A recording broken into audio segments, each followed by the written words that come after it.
Hey everyone, in our latest Trade to Black podcast, we are back down in Florida, one of the most lucrative states in the cannabis space. Yes, stocks hit 52-week lows this week, but we break it down on why you shouldn't care.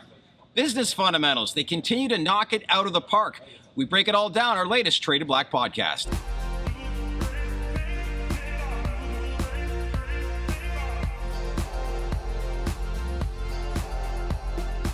Hey everyone, this is the Trade to Black podcast. I'm your host, Shadd Dales, and joining me as usual, millennial entrepreneur Anthony Varrell. What's going on, brother? Nice to have you in Florida. Look who we have here. Yeah. CEO of Sunburn Cannabis, and not a bad setup, Brady Cobb. What's going on, brother? Thanks for coming to the backyard and hanging, man. It's good to see you guys in Florida. Thanks for having us. Of course. What do you charge for rent per month? You guys, anytime beers and joints back here on me always. Yeah, well, that doesn't sound like a bad setup. No, it's not. Yeah, well, before we get into it, I got to read the disclaimer. All views of the Trade to Black podcast, the guests on this podcast are purely opinion. You should not treat opinions expressed by us or our guests as investment advice. The views on this podcast are solely intended to be informational and are not investment advice. So, wanted to have you on. Where do we begin? What'd you think of, I guess, the cannabis event, Benzinga, that put on a couple weeks ago? A lot of optimism, but the market, it's just bad. 52-week lows, right? Yeah, it's, the optimism. I'll say this. What I took away from Benzinga was there was a lot of new faces in the room. Yeah. Which was, again, a sign, not a signal, that a lot of what I've seen in the marketplace from, as we're out in the capital raise right now, the interest I'm getting from people is first-time cannabis check writers that are kind of seeing the tea leaves. The House queues up the MORE Act vote, safe banking's passed 5 times. Larger institutions are paying attention. You saw that at Benzinga. There was a lot of new faces. It wasn't the traditional Canaccord Toronto conference. This was, or it wasn't even MJ Biz in the days. Like this was, wow, there's some real money in the room. There's some real human beings here. There goes the Canaccord sponsorship. Yeah, sorry about that. No disrespect, Avia. Those were great conferences. But it was nice to see some new faces in the room. Yeah. A lot of optimism, and I still think, as long as you're not watching the bid ask on a minute-by-minute basis, I still think there is. We're just, the inefficiencies that I've talked about for a long time, and a lot of people have talked about, not just me, on how these stocks trade. The plumbing problem, as I call it, is on full display here. I mean, it's dislocation. They need to uplist. Correct. I mean, they need to get off the CSE. Nothing's going to happen until they uplist to like the NASDAQ or one of the larger exchanges. You look at, we're trading at, you got companies that are trading at 1 times earnings. Yeah, it's crazy to me. Fundamentally, the businesses, look, we all knew there was going to be some headwinds. Q4, Q1, as people go back to work and those federal government payments kind of taper down a little bit. So the COVID ramp, it was of course had to slow at some point in time. But the businesses are still not. I mean, GTI's numbers were still not that bad. No, they're growing. They're growing sequentially year over year. And I mean, if you look at what CNBC is talking about right now, the main theme is investing in companies that are profitable and making money. Cannabis, profitable, making money. What is Ben, to his credits, 9 or 10 quarters in a row of positive net income in the cannabis industry with a 62% effective tax rate? Correct. So for me, it's like, the bid ask hurts. I do think you're going to see some of these companies that are kind of the lower level of tier ones. They're going to go through a lot of pain. I think you're going to have to see some consolidation happen between some of these tier 2s and the lower level tier 1s. The only way they're going to survive is combined companies. But I think for kind of the bellwether leaders, the GTIs, I'm a big Verano believer. Curaleaf, those types of companies, I think they can weather the storm. They have enough cash on their balance sheet. Cheap cash too. They're going to make it, but it's going to be rough. Until we get some, unfortunately, we're tied to federal reform. Right. Yes. We're not tied to fundamentals right now. We're trading at 1 times earnings. So we are tied to federal reform and that process, it's back to state banking. Can you talk on that? Sure. As far as reform? People don't want to hear me talk about state banking anymore, I'm sure. I'm sure my Twitter feed, when I check after this interview, is going to be like, there goes the pumper again. So for everybody, it's right here. But at the end of the day, all kidding aside, it's passed 5 times. And I do believe in the Competes Act. Look, the thing that we didn't have last time, we didn't have the Treasury Secretary. We didn't have the Speaker of the House. We didn't have the number 3 Democrat saying in the Senate, saying she's coming along to support. we didn't have these macro headwinds facing the Democratic Party where they basically have to fix abortion and fix cannabis between now and the midterms to have a shot. Or they're done. So it's setting up in a way. It's sometime for me, it's kind of between now and August. I still have my June calls, but I am heavily weighted in from June till next June in calls. There was 4 executives I spoke to, 4 separate executives at Benzinga, all believe SAFE would pass this year. Yes. And I know a lot of people say, "Oh God, like just don't get my hopes up." But why?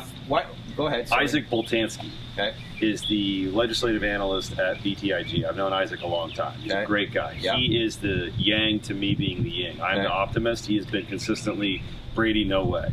He's at 70%. Oh, wow. Okay. Why does he believe that? Why is it at 70? It's the headwinds that we were facing before of bigger bill, as Reggie Babin confirmed, Schumer's chief counsel confirmed in that story that came out last week. They finally realized that doing federal comprehensive reform in one bill is incredibly hard. You're talking about 30-something federal agencies that are going to have to update their policies for a deschedule. It's going to happen. But I sat with Reggie Babin in 2019 in their office, in Schumer's office, and said, "You understand how big of a problem it is to try to do it in one shot, as opposed to incrementalism, which everyone's heard me say forever. Right. It's hard. Right. They've just realized it, so they have SAFE as a win, and where I think you're seeing some people sign on to saying it has a shot is the social justice wins can be achieved not via Congress, but via the administration, so the executive branch. So if you just saw Which the is front and center. first clemencies just came out 2 weeks ago. I'm very proud to work alongside Weldon Angeles. Weldon was in the White House working on that project. We've been working on the criteria for cannabis clemency and a new clemency program. So those social justice wins, which are low-hanging fruit for the president, they've been there. They're great headlines. Sign a piece of paper. That gets people out of prison. The HOPE Act, which we're getting a bunch of bipartisan support, will fix that problem at the state level where most of the convictions are. So as those 2 measures start to get some traction and move, then that frees up SAFE to be able to move. And just quite frankly, as Schumer, he's losing his rank and file, who's saying you don't have to do this in one shot. Patty Murray came out the other day, Senator Murray came out the other day and said, this whole one shot deal, no, we're doing SAFE because people are dying. That's for sure. Well, we actually were on last week with a guest, and it's like, the amount of crime that's taking place, when people find out that these dispensaries are holding this much cash, I feel bad talking about it, but once they hear stuff like that, it's you hear about this stuff, on a day-to-day basis that you may not be aware of if you're not living it and breathing it, but that happens a lot, does it not? A ton. And I mean, we were at every other day pickup here in Florida on an armored car service giving cash. Anyone that says that credit cards are turned on, show me. I'd love to see it. It's all pinless. It's all cashless ATM pin debit. At the end of the day, the biggest, aside from crime and people actually losing their life over something that could be prevented. The bigger problem that I see is I very much admire what Senator Schumer, Senator Booker want to talk about when it comes to social equity and social justice, and having the people that have been most harmed by this war on drugs be able to participate in the marketplace. Where are they opening bank accounts? Correct. Exactly. I just did a panel the second night of Benzinga in Overtown in Miami for a local organization here in South Florida called C Lab. It was called Legacy versus Corporate. It was a lot of the original black market guys, black market street dealers in downtown Miami and Overtown, and myself and a couple of and Graham Farrar. It was probably without question the best panel I've ever been on. What was the takeaway? Like, what did you guys discuss? There's a ton of mutual respect, and everybody on that panel, social equity to them isn't give me a free license and give me free money. For them, it's put us on the playing field, on the same playing field as everybody else, and let us compete. And you can't do that without a bank account. Everybody in that room supported the Safe Banking Act. I just did a Spaces with Weldon. Weldon was very clear. I support the Safe Banking Act. Because you're not going to be able to get money in bank accounts to support social equity licensees entering the space if they can't have non-predatory capital, debt, and they don't have the ability to open a bank account. If public companies, GTI, Curaleaf, Trulieve, Verano, they all have bank accounts. They're good. The impact is being most felt on the smaller operators, the single state operators, the single dispensary owners who can't get bank accounts. So you see that changing then? Well, I think we finally have educated Schumer and Booker on their best intentions are actually hurting the people they're trying to help. Right. Correct, which is what Booker and Schumer were getting traction on for the past, 3 months? Yeah. 4 months? The people they're trying to help are the ones that they're actually hurting by blocking safe banking. Right. It took it the day after safe banking failed. Weldon and I were on a call with a bunch of minority dispensary owners in California with Booker's team, saying, "You just blocked it. I want you to hear from them, not from me. Right. Hear from them how blocking that just hurt them." Yeah, they're getting robbed, and they're putting it at a supreme disadvantage to everybody else. I mean, they're getting robbed in more than one sense of the word. Correct. To be completely honest. What do you think needs to change most outside of legislation, getting the counts, reform, all that sort of stuff? But when that comes into play, what do you think is going to change the most to make this a healthy, competitive industry for all those involved? I think you're going to see, if we're looking down the road in 5 to 7 years, and we're looking at what does it look like when alcohol and tobacco and traditional CPG can come across the wall. Right. That's when I think you're going to see a focus on brands and quality at scale matter. Yeah. Right now we're in a siloed business. They're each in individual states. You can't cross state lines. Not a lot of brands have been built. I don't think any, outside of cookies, and credit to Berner, outside of cookies, I don't think anybody's really built a brand yet that has any type of national appeal. Select had a chance. Select had a shot. Select had a chance before that acquisition. Select had a shot before the acquisition, and unfortunately, you can put whatever you want in the packaging. The product quality's got to be really good. Correct. Yeah. So ultimately, Berner's done a great job. Yeah. But brands are going to matter. But ultimately, as you look at that moment happening, I think you're going to see it's going to open it up for the smaller operators to be able to come in and have retail presence. Yeah. But also, I think you're going to see traditional U.S. retail get in the game. 100%. I mean, grocery stores, center stores been dying for the last 10 years. Yeah. They're dying to put some stuff in there that's high margin. So what happens to some of these multi-state operators if we have federal reform that have X amount of locations in one state? That's like, what's the challenges they face with some of these bigger retailers get involved across the country? I mean, it's gonna prove to be an interesting pivot. Yeah. And I think you're going to see them start to pivot sooner rather than later as they study. If they're paying attention to federal, study the moment. I mean, you got to remember the fact you've got Breakthrough Beverage, Southern Wine and Spirits, Diageo. They're all distributing cannabis in Canada right now. Not because they enjoy the weather. They're learning. Because they're learning how to move the product. They're learning shelf stability. They're not enjoying the weather, by the way. Shelf stability. How do they move the product? What are the margins? How does it need to be stored? Right. Southern Wine and Spirits, South Florida-based company right here. They're like a $16 billion company.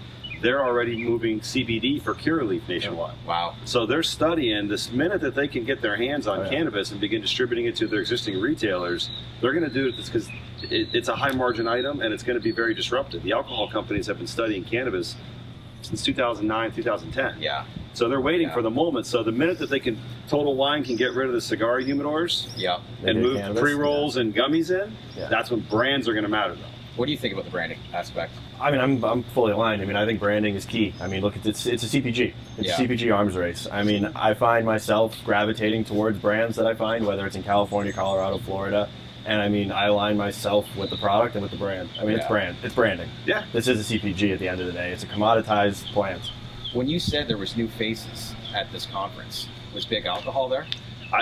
Southern Wine, I believe, had some people there. To see Ricky Sandler walking around at Eminence, you know, see those types of people walking around. I mean, we're building out our newest venture here in Florida. We've got several key people from the alcohol industry that have written checks and come on the cap table because they see the brand that we're going to go try to build eventually. So outside of this whole 52-week low, and that's the feedback that I got at this conference, obviously people that are there are going to be very positive and pro for cannabis, but I couldn't get over the positivity. Everybody's happy to see each other. There was deals being made. There's like new faces coming in. It seems like just when people think that cannabis could be dead, it was so far from the truth from what I saw for a couple of days. Because that's smart money. Yeah, that's smart money that understands there's a dislocation. They can look at the fundamentals of these companies. They're profitable. They're making money. They're growing year over year. Yeah. I mean, the proof is in the pudding. Yes. You can, if you're a savvy investor or a savvy individual in general, you can basically bifurcate capital markets and fundamentals. Yeah. And the fundamentals are stronger than ever. Yeah. I mean, I look at you just nailed it. Yeah. And I look at a company like Tilray. Yeah. I mean, Irwin Simon, say what you want about him. I'm a big fan. He's no dummy. He's the best CEO in Canada. He is buying food and alcohol companies in the United States to get ready because he can. Yep. and he's got $400-something million US on his balance sheet. Yep. Wow. You can say whatever you want about his daily stock price. Yeah. When that wall comes down, he's coming over hard. Yeah. He's got Sweetwater. Yeah. He's got Sweetwater So- and the likes of those portfolios are I'm ready to a rip. big fan of Irwin's. We caught dinner and during Benzinga. I'm a big fan of Irwin and what he's building. You think he's leading CEO in the space? One of them for sure. He's I'm the a leading big- CEO in Canada. In Canada for sure. He's definitely top probably 5 in the space for me. I'm a big fan of George Archos. Yeah. I love the way those guys run a business, George Yeah. and Sammy. Yep. And I think Ben's done a great job. Yeah. So for me, I'm watching what Irwin's doing up there. He's catching a lot of crap on a day-to-day basis because of the share price. Yeah. Yeah. But you look at his balance sheet and look at his assets and his investments and look at what he's kind of done in the past. Yeah. It's impressive. It's also Yeah. a function of, it's a majority of retail. Institutional investors wouldn't be giving Irwin any shit for what No. he's doing right now. They'd be like, look, you're building, the vision is there, the balance sheet is strong, Yeah. we're with you. Confidence is not wavering. The moment for me where I can keep taking myself back to over this last, call it 2 weeks of 52-week lows, it feels like every day there's a new one, is when the MORE Act got announced that there was going to be a House vote in March. Yeah. And Tilray on a Friday traded 273 million shares. Yeah. Think about that. Yeah. The same day, GTI traded 274,000 shares. Isn't that crazy? Yeah. I didn't actually pull the numbers, but I think Tilray traded more in that day than MSO has traded for the entirety of the year. Probably. Which is Do you see that trend continuing if and when the MSOs get listed on the big boy It's exchanges? going to happen until there's an uplist. Well, the Yeah. insight Yeah. for me I take away from that was there's plenty of people in the United States that want to press the button. There is. And they're all on Wall Street. And they all wanted Yeah. to press the button, and the only fucking button that they could press was Tilray. That's it.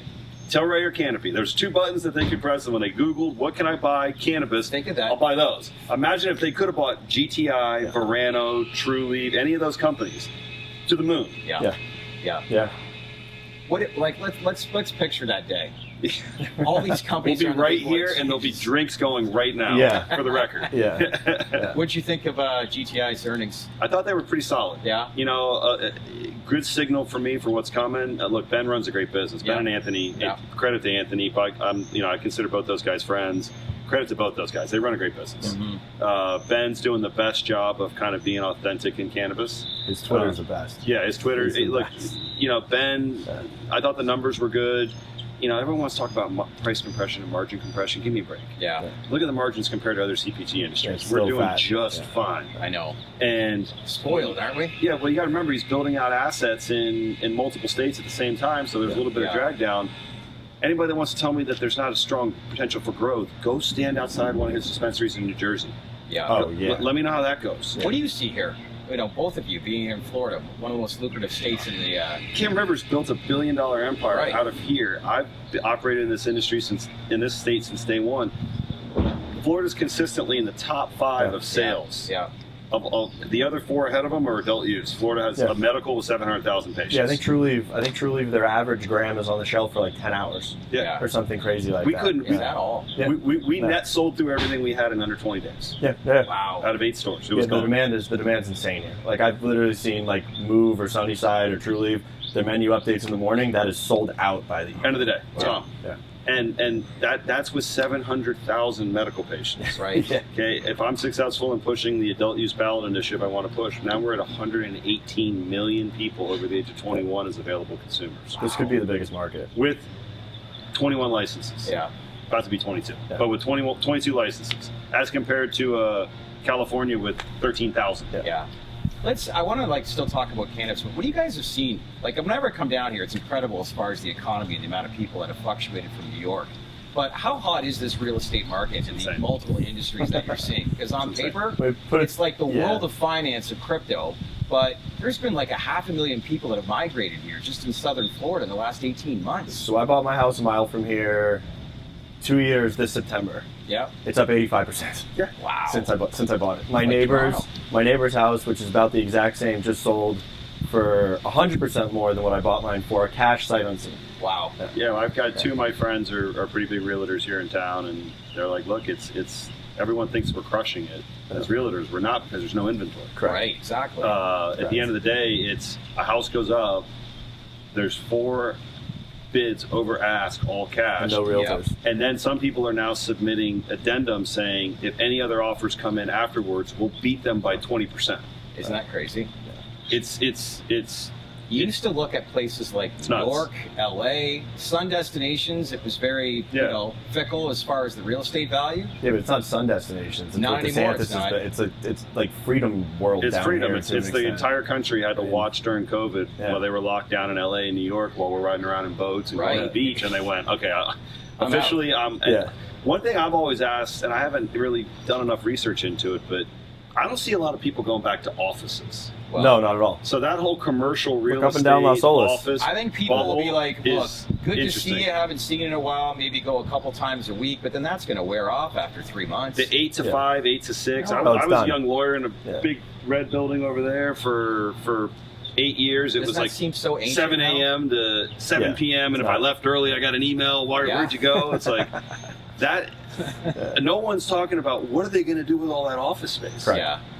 I mean, Fort Lauderdale's small compared, but like a Chicago, a New York, a Philadelphia. Chicago and LA especially, because crime is through the roof. LA, I know people in LA right now, they're getting robbed left and right. Those buildings downtown. I just don't see that's one thing I think no one's talking about. Residential market's on fire. That commercial office market is going to be one that's kind of one that I'm staring at. Going, what's the plan to retrofit those? And that could be a poison pill. I mean, that could be a poison pill to the macro environment. Yeah. If that starts to crack, then supply issues all over the country, right? Oh, it's brutal. Yeah. Brutal. When we look, rising interest rates, inflation, all-time high. Are there certain industries and companies that you're looking at that are investable during these times? If so, what are you looking at? I mean, and this is not investment advice. Not investment advice. Opinions are mine. Look, it's the non-correlated industries that are interesting. As I look at, again, I'm not going to go back to cannabis again, but cannabis is one of them. Yeah. It's non-correlated, and it's a vice industry. When economic times get hard, you look at alcohol, you look at cannabis. Alcohol stings. Because that vacation, that 2-week vacation to the Four Seasons that you were going to take becomes a weekend in the Keys, and you're taking the vacation in the Cup. That buying a boat becomes, hey, I'm going to pretend I'm on a boat when I'm sitting in my house drinking all day. And cannabis has become a supplement to that. Alcohol views cannabis on a share of wallet standpoint. Yeah. If someone has $20 available to spend, they spend 10 on cannabis. That means there's only 10 to spend on alcohol. Yeah. That's the threat. Yeah. So I look at kind of the non-correlated markets, but I still think, tech's still tech. Yeah. It's a buying opportunity at some point when it finds a bit of a floor. A lot of people I've spoken to this week feel like the bottom has hit in the biotech and tech industry. You don't agree with that? No, I think it can go down 20% more. I think there's a little bit more, but then I still think there's companies with great fundamentals that are still going to be sitting. Google, Meta, Apple, Microsoft. I'd buy those. But I was looking at Shopify this morning. It's gone from 1,700 to 400 in the matter of like 4 months. One that I watched with Danny Moses, because Danny's a good friend, and Danny's going to be our chairman on our next Florida deal. Okay. He's been rotting on Carvana for a while. He started rotting on Carvana in October. I shorted Carvana at the beginning of COVID and got destroyed. So I followed him in October, and that thing's gone from 140 to I think it was $50 yesterday, 52, 53 bucks. Yeah.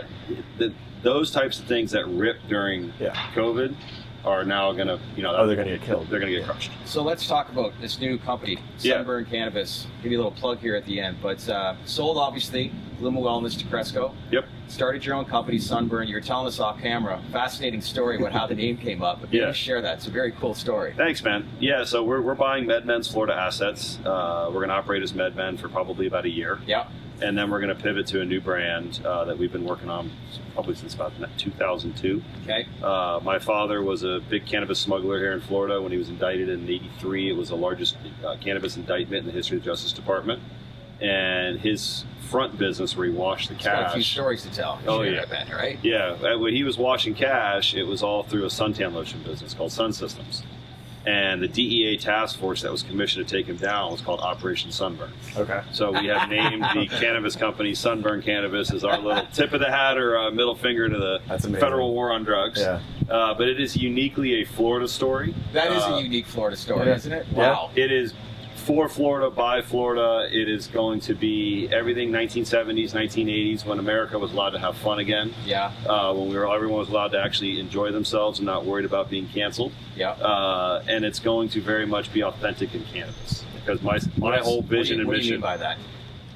honoring the culture of cannabis. I feel like so many of these MSOs and so many of these bigger companies outside of like, again, Burner and Jungle Boys and a few others, all the MSOs are so focused on trying to recreate this category. I'm embracing it. This category has its own holidays, its own music, its own culture, its own language. Isn't it amazing how some of the speakers that were out there were saying, branding obviously is an issue right now in the space, but there are so many companies out there that haven't focused on telling their story the right way. There is no story. You look in Florida dispensaries, there's no story. It's sanitized. It's a minute clinic. Yeah. It's exactly. We fought when we built our one plant stores out. We fought the state and were able to get it, so we had an open floor plan. And our chief, Ryan Martin, who's my partner and chief commercial officer, his text to the GMs every morning was music on, smiles, have fun. Right. This is cannabis. It's an experience. Fun. Okay, look, it has medicinal purposes. I mean, I helped my father. It helped my father in the latter part of his life when he was dying from cancer. Yeah. It's the only thing that remediated pain. It's helped me. It helps my wife. But it's fun. It's crack a beer, pour whiskey, or smoke a joint. It's not. You don't have to become a stock pharmaceutical company with 65-year-olds riding bikes down together as your ads. Like, that's not. I mean, let them do it. It's go ahead. We're just going a different direction. But when you look at the reports and the trending of how much alcohol sales have gone down, they're very much at the front of the line when you say new faces getting into this space. Well, look at Illinois. I mean, Illinois, I think for the first time recently, cannabis sales tax eclipsed alcohol sales tax. I know. Isn't that crazy? That's a sign I mean, of but the it times. doesn't. I mean, they're coming. Cannabis is so much lighter of a substance than alcohol. I can wake up and not have a hangover. Well, by the way, just I know he's taking a lot of shit, but the crew at Canopy that's getting pounded because of their share price and everything else and their earnings, they're not up there to sell flower. So anybody that had any aspersion that Canopy went to Canada to get into the flower game and Constellation put $4 billion in so they could become the best joint seller in Canada, beverage. No. As soon as the wall comes down, there will be an extension of Corona that has no calories, has no sugar, is sessionable, couple 2.5 to 3 milligrams. They'll pull Premier out of the every cooler and they'll put the Corona High right in, whatever they call it. Makes sense. That's the $4 billion bet is beverage. Nothing more, nothing less. Because you know why? They can't let seltzer happen again. Right. No. Good point. Seltzer took and stole 25 points off Bud Light in a year. I know. It's crazy. All those Super Bowl ads. You know why they did it? Because men and women drinking that too, right? The average consumer is a 50-year-old male. You know seltzer? why they don't want a beer belly? Yes. Oh wow. It's more male. It's a share of stomach. So alcohol looks at cannabis in two ways: share a wallet, share a stomach. They don't want to drink 10 IPAs and have a belly at the end of the day. Good point. So at the end of the day, when they concession that beverage and you're not hungover, game over. Yeah, it's game over. It's game over. And that's where Canopy, it was early. Constellation and the Sands family put a big bet in. Their bet is on beverage in the United States. They're in Canada because they can test it now. It's been great. Yeah, I can sit here all day. Yeah. Thank you, guys. Stuff. Thank you. I like my shirt. Thank you. I do. You look sharp in that. We'll have to do this every Friday. Count me in. All right. Talk to you guys next week. Thanks, guys. Hey, everyone. Thanks for watching. We appreciate you giving this video a thumbs up. We also value your feedback, so leave a comment below. And if you like what we do, then share this video on your socials. And don't forget to subscribe to our YouTube channel and tap on that bell to receive notifications for all future videos that we post. Thanks for watching.